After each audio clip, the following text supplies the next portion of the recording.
आज की क्लास में हम जो आपका मर्डर का पार्ट है सेक्शन नंबर 300 में जो दिया होता था पहले और अब सेक्शन नंबर 101 के अंदर में दिया गया है, तो मर्डर का पार्ट जो है उसे हम समझना आज की क्लास में स्टार्ट करेंगे कि बेसिकली कल्पेबल होमोसाइड कब मर्डर होता है, कब मर्डर नहीं होता है, मर्डर क्यों होता है, किन रीजंस की वजह से होता है। तो जैसे हमने सेक्शन नंबर 100 का यानी कि कल्पेबल होमोसाइड के सेक्शन का अच्छी तरीके से डाइसेक्शन किया था, अच्छी तरीके से एक एक वर्ड को जो है हमने इंटरप्रेट कर करके समझा था, वैसे ही अच्छी तरीके से हम सेक्शन नंबर 101 को भी पढ़ेंगे। अब हम आ जाते हैं हमारे सेक्शन नंबर मर्डर की तरफ, ठीक है, जो कि पहले आपका कहां पे हुआ करता था, सेक्शन नंबर 300 के अंदर में हुआ करता था और अब ये आ चुका है कहां पे, सेक्शन नंबर 101 के अंदर में, ठीक है। पर्सनली अगर मैं बताऊं तो सेक्शन के अंदर में कोई भी एज सच मेजर बदलाव आपका नहीं हुआ है। 101 के बारे में डिस्कस करें उसके पहले कुछ बेसिक चीजों के बारे में हम डिस्कस कर लेते हैं, समझ लेते हैं। बेसिक चीजों में क्या किसी को भी पता है कि मर्डर शब्द का मतलब क्या होता है? मर्डर देखो, जैसे हमने कल्पेबल होमोसाइड समझा था, है ना, कल्पेबल क्या होता है, होमोसाइड क्या होता है, दोनों का मतलब क्या होता है, ठीक उसी तरीके से मर्डर एक शब्द से आया है जिसका मतलब होता है, जिसका ओरिजिन होता है क्या, मॉर्टाना, ठीक है। इंग्लिश में आपने एक शब्द सुना होगा जिसे बोला जाता है मॉर्टल और इमॉर्टल, ठीक है। इमॉर्टल किसे बोला जाता है? बेसिकली ऐसे व्यक्ति को जो कि मर नहीं सकता, जिसे मारा नहीं जा सकता, उस व्यक्ति को हम इमॉर्टल कहते हैं।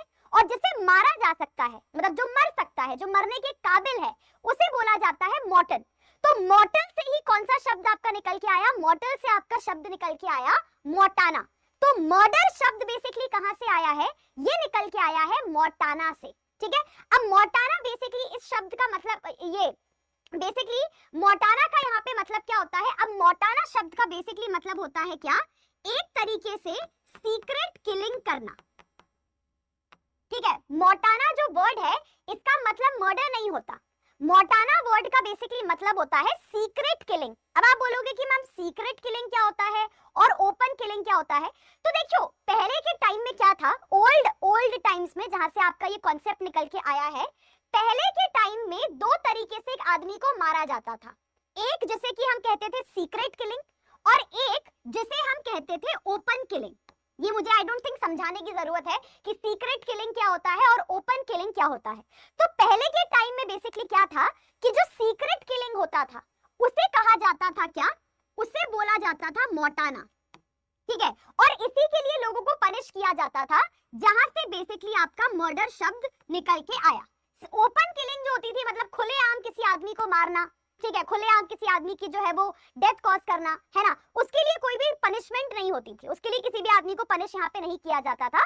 तो मॉर्टाना वर्ड बेसिकली आया है जिसका मतलब होता था सीक्रेट किलिंग, क्योंकि पहले के टाइम में, मतलब I am talking too much earlier times में, वहां पे सिर्फ सीक्रेट किलिंग को पनिश किया जाता था, ना कि ओपन किलिंग को। लेकिन अब आप देखेंगे, अब आप किसी भी देश के अंदर में अगर आप देखोगे तो secret killing is also punishable और ओपन किलिंग जो होती है आपकी वो भी पनिशेबल होती है। तो पहले तो ये कॉन्सेप्ट अपना क्लियर यहाँ पे रखना, दैट इज कि मर्डर शब्द कहां से आया है? मॉर्टाना से आया है। मॉर्टाना का मतलब क्या होता है? सीक्रेट किलिंग, क्योंकि पहले के टाइम में सिर्फ सीक्रेट किलिंग ही आपकी पनिशेबल थी, ठीक है।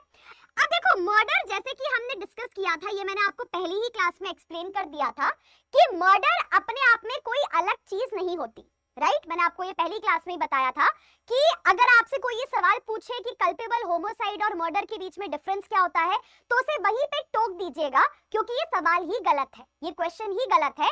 कल्पेबल होमोसाइड और मर्डर में कोई भी डिफरेंस नहीं होता है, क्योंकि मर्डर भी क्या है? कल्पेबल होमोसाइड ही है। तो सही सवाल ये बनता है कि culpable homicide amounting to murder कब होगा और culpable homicide not amounting to murder basically कब होगा। तो मर्डर हमने जैसे कि पढ़ा था कि मर्डर अपने आप में क्या है? कल्पेबल होमोसाइड का ही पार्ट है। लेकिन ये किस तरीके का पार्ट है, मतलब इसको किस तरीके का पार्ट बोला जाता है? तो देखिए, मर्डर बोला जाता है कि मर्डर कल्पेबल होमोसाइड का एक एग्रेवेटेड फॉर्म है। एग्रेवेटेड का मतलब, एग्रेवेटेड वर्ड का मतलब क्या होता है? कोई चीज बढ़ा चढ़ा के करना। तो जैसे कि हमने कल्पेबल होमोसाइड में देखा था कि वहां पे जिस तरीके का सेक्शन दिया गया है या सेक्शन में जिस तरीके के शब्द यूज किए गए हैं, वहां पे मरने के चांसेस उतने पक्के नहीं होते, मरने के चांसेस उतने फिक्स नहीं होते। हर जगह लाइकली लाइकली लाइकली वर्ड ये जो है वो लिखते हैं। लेकिन मर्डर का सेक्शन जब आप उठा के देखोगे तो मर्डर के सेक्शन की लैंग्वेज पढ़ के आपको ये समझ में आएगा कि लाइकली वाला केस नहीं है, यहाँ तो मौत होनी ही होनी है, यहाँ तो मर्डर जो है वो निश्चित ही है, यहाँ पे इंसान की डेथ होनी ही होनी है। तो इसलिए मर्डर में हम क्या कहते हैं कि भाई जाहिर सी बात है कि मर्डर में अगर मौत निश्चित है, मर्डर में अगर आदमी की जान जा ही रही है, मतलब सामने वाला क्या कर रहा होगा, ऐसा सामने वाला थोड़ा हाई लेवल का, थोड़ा बढ़ा चढ़ा के लेवल का कोई कदम उठा रहा होगा, कोई एक्ट कर रहा होगा किसी की डेथ कॉज करने के लिए। So that is why they से कि मर्डर बेसिकली कल्पेबल होमोसाइड का क्या है, एक बढ़ा चढ़ा फॉर्म है, एक एग्रीवेटेड पार्ट उसका यहाँ पे माना जाता है। ठीक है, आई होप इतना आपको समझ में आ गया। अब देखो दूसरा सवाल जो लोगों के माइंड में आता है दैट इज यही चीज कि अब जैसे कोई भी सिचुएशन है जहां पे किसी भी पर्टिकुलर आदमी की मौत हुई है, किसी भी पर्टिकुलर आदमी की मौत हुई है, किसी आदमी की डेथ कॉज की गई है, राइट। और ये भी मैंने आपको बताया था कि देखो मौत तो दोनों जगह कॉज होगी, मौत कल्पेबल होमोसाइड में भी कॉज होगी, मौत आपकी मर्डर के अंदर में भी कॉज होगी। अब यहीं पे लोगों का जो दिमाग है वो खराब हो जाता है कि भैया कौन सी मौत कल्पेबल होमोसाइड में जाएगी और कौन सी वाली मौत आपकी मर्डर के अंदर में जाएगी। तो इसके लिए सिंपल सी बात जो मैंने आपको बताई थी कि अगर जिंदगी में कभी भी आप कंफ्यूज नहीं होना चाहते हैं इस चीज को लेके, तो उसके लिए दोनों सेक्शंस के एसेंशियल्स ध्यान रखो। सेक्शन नंबर 100 के भी एसेंशियल्स अपने माइंड में ध्यान रखो और सेक्शन 101 के भी एसेंशियल्स अपने माइंड में ध्यान रखो। अगर एसेंशियल्स आपके माइंड में होंगे तो आप कभी कंफ्यूज नहीं होगे किसी भी सवाल को देख के कि यहाँ पे मर्डर हो रहा है या फिर कल्पेबल होमोसाइड हो रहा है। और यही चीज हमारे देश में जुडिशरी भी करता है, यानी कि जजेस के सामने भी, कोर्ट ऑफ लॉ के सामने भी जब भी ये सवाल पहुंचता है कि किसी आदमी की मौत कॉज की गई है, किसी आदमी को मारा गया है, लेकिन ये मारना कैसा मारना है, ये मारना कल्पेबल होमोसाइड मारना है या फिर ये मारना आपका मर्डर वाला मारना है, तो जजेस को कुछ नहीं करना होता। जजेस को सिर्फ ये करना है कि दोनों सेक्शंस को रखिए, दोनों सेक्शंस के एसेंशियल्स को देखिए और कंपेयर करिए कि मौत किस हिसाब से कॉज की गई है। आपका तुरंत वहां पे आंसर जो है वो निकल के आ जाएगा कि कल्पेबल होमोसाइड है या मर्डर है। तो बेसिकली डेथ कहां पे फॉल करेगी, इसको देखने का ट्रिक क्या है, इसको देखने का ट्रिक है आपका एसेंशियल्स। ठीक है, अब अगेन वही बात है कि it's easier said than done, कि आपने बोल तो दिया कि भाई एसेंशियल देख लो और एसेंशियल देख के समझ जाओ कि ये यहाँ फॉल करेगा, ये वहां फॉल करेगा। अब दिक्कत ये है कि दोनों के एसेंशियल्स भी सेम है। दोनों के एसेंशियल्स क्यों सेम है भाई? इंटेंशन ऑफ कॉजिंग डेथ, ठीक है, इंटेंशन ऑफ कॉजिंग डेथ ये सेक्शन 100 में भी लिखा है और ये सेक्शन 101 में भी लिखा है। ठीक है, similarly bodily injury that is likely to cause death ये भी 100 में भी लिखा है और 101 में भी लिखा है। और नॉलेज, ठीक है, knowledge that a particular act is likely to cause death ये यहाँ पे भी लिखा है और ये यहाँ पे भी लिखा है। तो अब आपके माइंड में ये सवाल आना चाहिए ना कि मैम अभी तो आपने बोला कि दोनों सेक्शन के एसेंशियल्स उठा के देखो, ठीक है, और इनके एसेंशियल्स के हिसाब से पकड़ने की कोशिश करो कि कोई पर्टिकुलर एक्ट मर्डर में जाएगा या कल्पेबल होमोसाइड में जाएगा, उसके लिए करना ही क्या है। एसेंशियल तो उठा के देखने हैं, देखो और उठा के कंपेयर करना स्टार्ट कर दो। लेकिन भैया यहाँ तो एसेंशियल भी सेम है, बॉडीली इंजरी दोनों जगह है, इंटेंशन दोनों जगह है of causing death, knowledge of death कि आपके एक्ट से डेथ कॉज हो सकती है ये भी दोनों ही जगह है। तो फिर आखिर यहाँ पे डिफरेंस कैसे आता है? ठीक है, डिफरेंस कैसे आता है यहाँ पे कि दोनों के बीच का यहाँ पे डिफरेंस क्या है? अब इस पे आएंगे। पहले एक पॉइंट यहाँ पे समझो, अगर आप यहाँ पे मैं आपको एक बार सेक्शन अगर दिखाती हूँ, ठीक है, ये है आपका मर्डर का सेक्शन। ठीक है, मर्डर के सेक्शन में ध्यान से देखो, इंटेंशन ऑफ कॉजिंग डेथ ये पहली लाइन है ना, ये 100 में भी अपन ने पढ़ी थी, ये अपन ने 101 के अंदर में भी पढ़ी है। दूसरा अच्छा यहाँ पे देखो, intention of causing bodily injury as is likely to cause death, ये भी हमने उधर भी पढ़ा था, ये भी हमने इधर भी पढ़ा था। तीसरे में क्या लिखा है? Intention of causing bodily injury as is likely to cause death. ठीक है, ये अगेन मतलब बॉडीली इंजरी वापस से यहाँ पे भी लिखा है और वहां पे भी लिखा है। सिमिलरली सेक्शन 101 का अगर आप चौथा वाला पॉइंट देखो, ठीक है, द ऑफेंडर पर्सन नोज, मतलब उसको नॉलेज है यहाँ पे कि जो एक्ट वो कर रहा है वो डेंजरस है, तो नॉलेज वाला पार्ट भी आपका यहाँ पे भी दिया है और वहां पे भी दिया है। अब पहले एक बेसिक फंडा, एक बेसिक कॉन्सेप्ट यहाँ पे क्लियर करो, ठीक है, कि जब दोनों अलग अलग चीजें हैं, जब कल्पेबल होमोसाइड और मर्डर में थोड़ा बहुत डिफरेंस है, तो इनके एसेंशियल्स क्यों सेम है? तो एसेंशियल्स इसलिए सेम है, जो मैंने आपको बताया भी था कि भाई मर्डर अपने आप में कोई अलग चीज नहीं है। जो एसेंशियल्स कल्पेबल होमोसाइड के सेक्शन नंबर 100 में बताए गए हैं, वही एसेंशियल्स मर्डर में आपको 101 में देखने को मिलेंगे ही मिलेंगे, क्योंकि मर्डर अपने आप में कोई अलग चीज नहीं है, वो क्या है? कल्पेबल होमोसाइड का एक पार्ट ही है। तो इसलिए जब हमने वो लाइन पढ़ी थी कि all culpable all murders are culpable homicide, ठीक है, सारे मर्डर्स क्या होते हैं? कल्पेबल होमोसाइड होते हैं।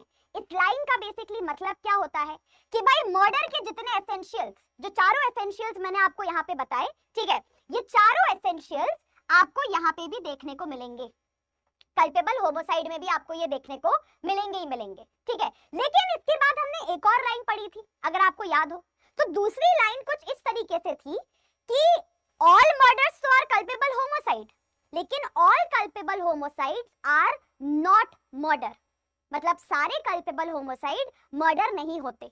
तो सारे कल्पेबल होमोसाइड मर्डर नहीं होते, मतलब थोड़ा बहुत तो डिफरेंस होगा ना, कुछ ऐसे शब्द होंगे, कुछ ऐसी चीजें होंगी जो कि कल्पेबल होमोसाइड में नहीं होंगी, यानी कि सेक्शन नंबर 100 में नहीं होंगी, लेकिन वो शब्द, वो लाइन आपको सेक्शन 101 के अंदर में जरूर देखने को मिलेंगी।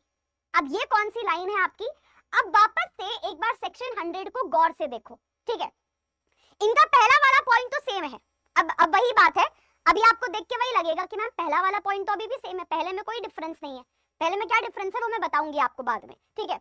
अब सेकंड वाले पॉइंट को देखो, intention of causing bodily injury as is likely to cause death, ये कल्पेबल होमोसाइड में भी था और ये मर्डर के अंदर में भी है, ठीक है। लेकिन अभी मैंने आपको बोला कि मर्डर के सेक्शन में कुछ ऐसे शब्दों को ढूंढो जो कि कल्पेबल होमोसाइड में नहीं थे लेकिन यहाँ पे दिए गए हैं, और यही मर्डर को एक एग्रीवेटेड फॉर्म बनाते हैं, यही मर्डर को एक बड़ा चौड़ा फॉर्म बनाते हैं, किसका? कल्पेबल होमोसाइड का।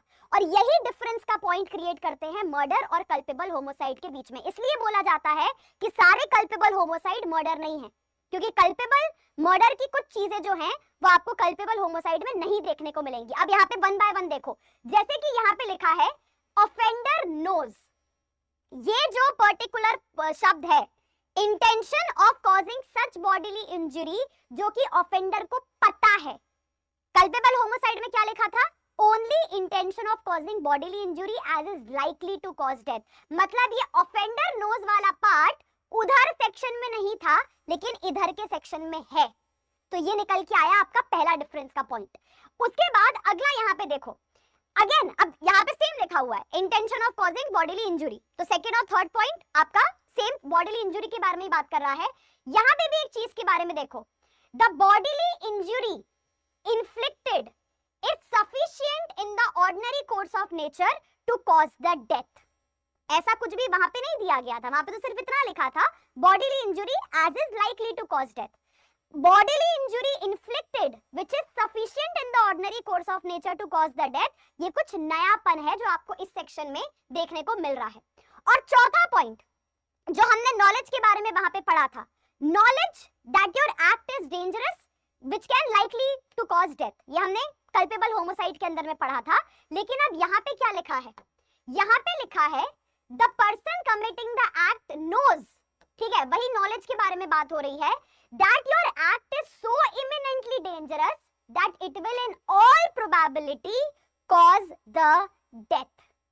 तो अब यहाँ पे आपको डिफरेंस समझ में आया कि मर्डर को एग्रेवेटेड फॉर्म क्यों बोला जाता है कल्पेबल होमोसाइड का। बाकी सारे एसेंशियल्स सेम है, ठीक है, जो कल्पेबल होमोसाइड में था वो मर्डर में भी है, तो बाकी सारे एसेंशियल्स आपके सेम हैं।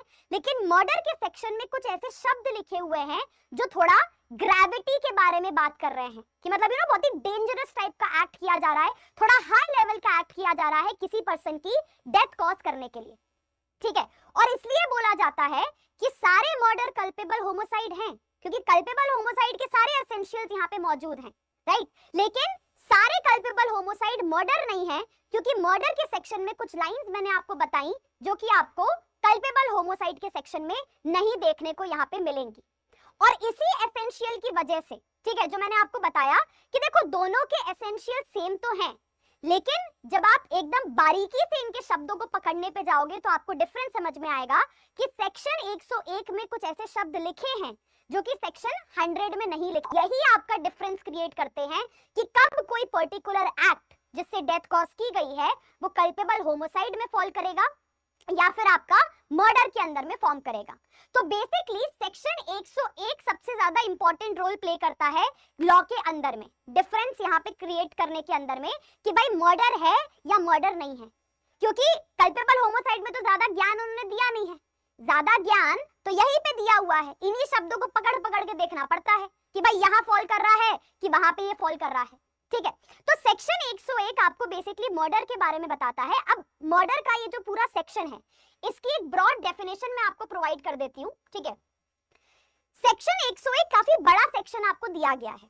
इसके पहले चार, स्टार्टिंग में आपको 4 क्लॉज देखने को मिलते हैं, मैंने आपको बताया ये 4 क्लॉज कौन से हैं, ठीक है।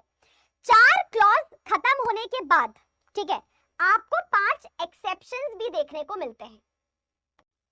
सेक्शन 101 का जो पूरा स्ट्रक्चर है वो इस तरीके से है कि स्टार्टिंग में पहले आपको 4 पॉइंट्स बताए गए हैं कि कब कल्पेबल होमोसाइड मर्डर माना जाएगा, ठीक है, और उसके बाद आपको 5 एक्सेप्शंस बताए गए हैं कि कब कल्पेबल होमोसाइड जो है वो मर्डर आपका नहीं माना जाएगा।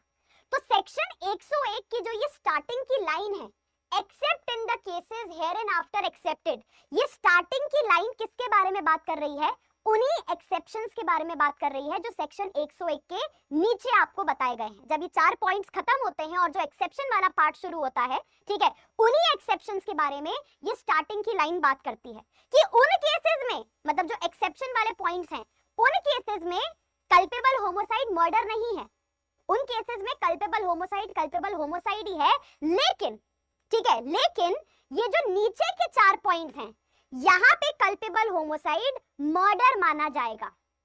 यानी कि यहाँ पे कल्पेबल होमोसाइड मर्डर यानी कि आपने एग्रेवेटेड फॉर्म से किसी आदमी की जान ली है ऐसा कंसिडर किया जाएगा, यानी कि आपकी पनिशमेंट बढ़ा दी जाएगी। आपको जो है जैसे अपन पुराने आपके लॉ में था कि आपको 302 के हिसाब से यहाँ पे पनिश किया जाएगा, ठीक है। तो यहाँ पे बेसिकली क्या बताया गया है कि देखो कल्पेबल होमोसाइड का मतलब कि जो हमने पढ़ा था, किसी भी इंसान की जो मृत्यु कारित की गई है, किसी भी इंसान को जो मारा गया है, किसकी भी जो डेथ कॉज की गई है, वो मर्डर कब माना जाएगा, वो मर्डर की कैटेगरी में कब फॉल करेगा, अगर वो इन 4 में से किसी भी एक पॉइंट को सेटिस्फाई करता है।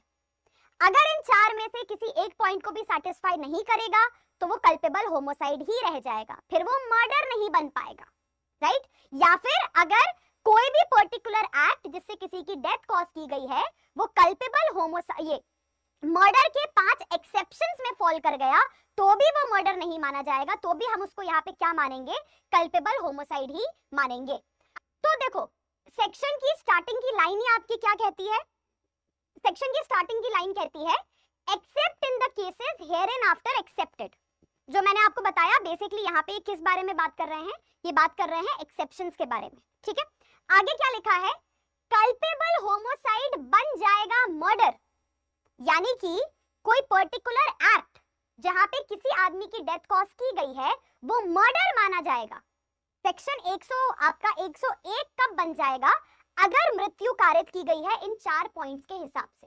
अब इसमें सबसे पहला पॉइंट किस बारे में बात करता है, ये बात करता है if the act by which, अब ये वाला पॉइंट ना ध्यान से सुनना, क्योंकि अब मैं इसका डिफरेंस आपको बताऊंगी कि इंटेंशन ऑफ कॉजिंग डेथ यहाँ पे भी है और ये वहां पे भी है, तो दोनों के बीच का डिफरेंस क्या है, दोनों सेम क्यों लिखा हुआ है और दोनों जगह सेम, पहले तो दोनों जगह सेम क्यों लिखा हुआ है और क्या दोनों का मतलब सेम है या फिर डिफरेंट है, ठीक है। If the act by which death is caused, आपने कोई ऐसा एक्ट किया है जिससे किसी व्यक्ति की डेथ कॉज हुई है, ये एक्ट हुआ है इस इरादे से, इस इंटेंशन से कि सामने वाले उस पर्सन की क्या कर दी जाए, ठीक है, सामने वाले उस पर्सन की मृत्यु जो है, डेथ जो है वो यहाँ पे कारित कर दी जाए। ये मैंने आपको पहले भी बताया था कि इंटेंशन ऑफ कॉजिंग डेथ वाला पॉइंट दोनों सेक्शंस में तो पहले इसलिए दिया गया है क्योंकि लाइक आई टोल्ड यू कि मौत जो है, डेथ जो है, वो दोनों ही जगह कॉज हो रही है, ठीक है, फर्स्ट थिंग। सेकेंड थिंग, जो एसेंशियल कल्पेबल होमोसाइड का है वो एसेंशियल मर्डर का भी होना जरूरी है। तो ये भी एक आपका मेजर रीजन है, ठीक है, कि इंटेंशन ऑफ कॉजिंग डेथ वहां पे भी है और इंटेंशन ऑफ कॉजिंग डेथ यहाँ पे भी है। ये रीजन है कि क्यों दोनों जगह ये सेम लाइन लिखी हुई है। अब इनके बीच का डिफरेंस समझो, ठीक है, डिफरेंस क्या है। यहाँ पे देखो साफ लिखा हुआ है कि अभी सिर्फ इतने वाले पार्ट को देखो, ठीक है, कल्पेबल होमोसाइड मर्डर माना जाएगा अगर कोई एक्ट किया गया है जिससे डेथ कॉज हुई है और वो एक्ट किसी पर्सन के डेथ कॉज, किसी आदमी की मौत कॉज करने के इंटेंशन से ही किया गया है। इसका एक सिंपल सा उदाहरण मैं आपको यहाँ पे देती हूँ, ठीक है। मान लेते हैं मुझे आपकी मृत्यु कारित करनी थी, ध्यान से सुनना ये पॉइंट ताकि आपको डिफरेंस समझ में आ जाए। मुझे आपकी मृत्यु कारित करनी थी, मैं आपको मारना चाहती थी, मैं आपकी डेथ कॉज करना चाहती थी, तो यानी कि मेरा इंटेंशन ऑफ कॉजिंग डेथ था, ठीक है। उसके लिए मैंने एक एक्ट किया। अब क्योंकि मुझे आपकी मौत कॉज करनी ही है, मुझे आपको हर हाल में मारना ही है, तो जाहिर सी बात है कि मैं थोड़ा डेंजरस लेवल का काम करूंगी। तुम्हारे सर पे लाठी से आके तुम्हें मारूंगी नहीं कि थोड़ी सी मैं आशंका छोड़ दूंगी तुम बच जाओ। मैं क्योंकि तुमको मारना ही चाहती हूँ, I want to finish you over, तो मतलब मैं कोई डेंजरस वाला काम करूंगी कि तुम बचो ही ना, ठीक है। अब मैंने क्या किया, मैंने बेसिकली एक तलवार ली, ठीक है, तो और मैंने तलवार लेके आपका गला काट दिया। तो यहाँ पे क्या हुआ, यहाँ पे इंटेंशन ऑफ कॉजिंग डेथ भी है और यहाँ पे मैंने एक एक्ट भी किया, यानी कि तलवार से लेके मैंने आपका गला काट दिया और जिससे आपकी डेथ भी कॉज हो गई, ठीक है। अब लिसन टू द पॉइंट, ये पर्टिकुलर लाइन तो कल्पेबल होमोसाइड में भी लिखी है और ये लाइन आपकी यहाँ पे भी लिखी है, लेकिन अब यहाँ पे एक चीज ध्यान दो, यहाँ पे क्या लिखा है कि कल्पेबल होमोसाइड मर्डर माना जाएगा। मतलब कि अगर कोई पर्टिकुलर ऐसा एक्ट होता है जहां पे कोई आदमी किसी को मारने की इच्छा रखता है, कोई आदमी किसी को मारना चाहता ही है, वो चाहता ही है कि उसकी डेथ कॉज कर दी जाए, उस आदमी को खत्म कर दिया जाए, यानी कि वो इंटेंशन ऑफ कॉजिंग डेथ रखता है और उस आदमी को मारने की इंटेंशन से वो कोई काम करता है और उसकी मृत्यु कारित कर देता है, तो ये हमेशा मर्डर में ही फॉल करेगा, ये कभी भी कल्पेबल होमोसाइड नहीं माना जाएगा। यही इस लाइन का मतलब है कि कल्पेबल होमोसाइड मर्डर बन जाएगा अगर हमेशा, ये यूनिवर्सल प्रिंसिपल है, हमेशा अगर कोई भी ऐसा काम किया जाए जिसमें कोई व्यक्ति आपकी मृत्यु कारित करना ही चाहता है, वो आपको मारना ही चाहता है, ठीक है, और आपको मारने की इंटेंशन से वो कोई काम करता है, कोई एक्ट करता है और आपकी डेथ कॉज कर देता है, ये हमेशा मर्डर ही माना जाएगा। क्या ये पॉइंट समझ में आया? तो मैं आपको ये बताने की कोशिश कर रही हूं कि ये सेम लाइन कल्पेबल होमोसाइड में भी लिखी है, सेक्शन 100 के अंदर में, सेम डिट्टो लाइन सेक्शन 100 के अंदर में भी लिखी है और सेक्शन 101 के अंदर में भी लिखी है। तो ये बेसिकली यहाँ पे क्या कहना चाह रहे हैं, दोनों जगह सेम लाइन लिख के ये कहना चाह रहे हैं कि देखो उधर पे भी सेक्शन 100 में भी अगर कोई सेम चीज करता है, कोई एक्ट करता है जहां पे वो किसी की मौत कॉज करना चाहता है और वो किसी की डेथ कॉज कर देता है, ठीक है, और वो डेथ कॉज वहां पे करना भी चाहता था, तो वही कल्पेबल होमोसाइड क्या बन जाएगा, वो मर्डर ही माना जाएगा। दुनिया में नहीं, हमारे देश में ऐसे जितने एक्ट किए जाते हैं जहां पे आप किसी को मारना चाहते थे, आप किसी की मृत्यु कारित करना चाहते थे, उसकी मृत्यु कारित करने के लिए आपने कोई काम किया, आपने कोई एक्ट किया और उससे उसकी मृत्यु कारित हो गई, ये हमेशा मर्डर ही माना जाएगा। This will always be murder, ये हमेशा सेक्शन 101 के अंदर में फॉल करेगा और ये कभी कल्पेबल होमोसाइड नहीं माना जाएगा, क्योंकि ये सेक्शन के स्टार्टिंग में ही लिखा है कि कल्पेबल होमोसाइड मर्डर है, ठीक है, कल्पेबल होमोसाइड मर्डर मान लिया जाएगा अगर कोई एक्ट किया गया है जहां पे सामने वाले की मृत्यु कॉज की गई है और आप ऐसा करना चाहते थे, आप उसको मारना चाहते थे और आपने उसको मार दिया। इज दिस क्लियर कि दोनों लाइन सेम जगह लिखी है लेकिन दोनों में डिफरेंस क्या है? अब दूसरे डिफरेंस का पॉइंट सुनो, ये भी मैंने आपको पहले बताया था, ठीक है, दूसरे डिफरेंस का पॉइंट सुनो। यहां पे क्या लिखा हुआ है, यहां पे लिखा है except in the cases hereinafter excepted. अब ये आपका दूसरा डिफरेंस का पॉइंट यहाँ पे बनता है। अब मुझे एक बात बताओ, मैंने आपको ये एग्जांपल पहले भी दिया था बट आई एम रिपीटिंग ताकि आपका कॉन्सेप्ट यहाँ पे क्लियर हो जाए। केएम नानावती वाले केस में मेरे मेरे 2-3 सवालों का जवाब देना, ठीक है, and if I am wrong correct me. KM Nanavati वाले केस में जब केएम नानावती को गुस्सा आता है और वो करण आहूजा के ऊपर गोलियां से अटैक करता है, ठीक है, क्या हम ये कह सकते हैं कि केएम नानावती का वहां पे डेथ कॉज करने का इंटेंशन था? द आंसर इज यस, वो मारना चाहता था, ठीक है, तो ये भी हो गया, है ना। क्या वहां पे करण आहूजा की डेथ कॉज की गई? तो हाँ, द आंसर इज यस।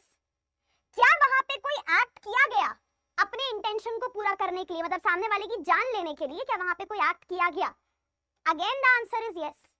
लेकिन तो मतलब कुल मिला के इंटेंशन ऑफ कॉजिंग डेथ तो यहाँ पे भी हो रहा है, इंटेंशन ऑफ कॉजिंग डेथ तो यहाँ पे भी है, मृत्यु यहाँ पे भी कारित हो रही है, एक्ट आपका यहाँ पे भी किया जा रहा है, लेकिन फिर भी हम इसको मर्डर तो मानते ही नहीं है। हम तो इसको कहते हैं कि this is culpable homicide, this is not taken as murder. जो हम आगे पढ़ेंगे सेक्शन 101 का जो एक्सेप्शन नंबर 1 है वो आपको यही तो बताता है कि ये पर्टिकुलर एक्ट आपका मर्डर नहीं माना जाएगा, ये पर्टिकुलर एक्ट आपका कल्पेबल होमोसाइड ही माना जाएगा। तो ये आपका दूसरा डिफरेंस का पॉइंट यहाँ पे क्रिएट होता है। वहां पे कल्पेबल होमोसाइड में ये एक्स्ट्रा ज्ञान आपको नहीं दिया गया है, लेकिन यहाँ पे ये बातें आपको बताई गई हैं कि देखो वैसे तो हर वो एक्ट जहां पे किसी आदमी को मारने की इंटेंशन से उसकी मृत्यु कारित कर दी जाए वो हमेशा आपका मर्डर माना जाएगा, लेकिन कुछ सिचुएशंस में वो कल्पेबल होमोसाइड ही रहेगा, वो मर्डर नहीं बन पाएगा। तो अब आप डिफरेंस समझ में, अब आप पॉइंट यहाँ पे समझ पा रहे हो कि कभी कभार ऐसा हो सकता है कि कल्पेबल होमोसाइड में भी आप किसी आदमी को मारने की इंटेंशन से आप उसकी मृत्यु कारित कर दो, आप वहां पे कोई एक्ट कर दो, ठीक है, लेकिन वो सिर्फ कल्पेबल होमोसाइड ही रह जाता है, वो मर्डर नहीं बन पाता क्योंकि वो यहाँ एक्सेप्शन में आपका फॉल कर जाता है, ठीक है। लेकिन अगर एक्सेप्शन में फॉल नहीं कर रहा है तो हर वो एक्ट जहां पे आप किसी आदमी को मारना चाहते हो और आप उस आदमी को मार देते हो, हर वो एक्ट आपका मर्डर ही कंसिडर किया जाता है, वो कभी भी आपका कल्पेबल होमोसाइड नहीं रहता है। तो इसलिए ये जो इंटेंशन ऑफ कॉजिंग डेथ, जहां पे डेथ कॉज हो रही है किसी एक्ट के थ्रू, ये दोनों केसेस में हो सकता है। कभी कभार कल्पेबल होमोसाइड में फॉल कर सकता है और कभी कभार आपका मर्डर में फॉल कर सकता है। इसलिए ये लाइन दोनों जगह लिखना जरूरी है कि कभी वो कल्पेबल होमोसाइड हो सकता है जैसे कि ग्रेव एंड सडन प्रोवोकेशन के थ्रू, लेकिन कभी वो मर्डर हो सकता है इस पहले वाले पॉइंट के थ्रू। क्या ये पॉइंट समझ में आया? बाकी का जो पार्ट है हमारे सेक्शन का ये हम कल की क्लास में कंटिन्यू करेंगे, बट आई होप कि जो बाकी पॉइंट्स मैंने आपको समझाया आज की क्लास में ये आपको समझ में आ गए होंगे, ये आपको यहाँ पे क्लियर हो गए होंगे, ठीक है।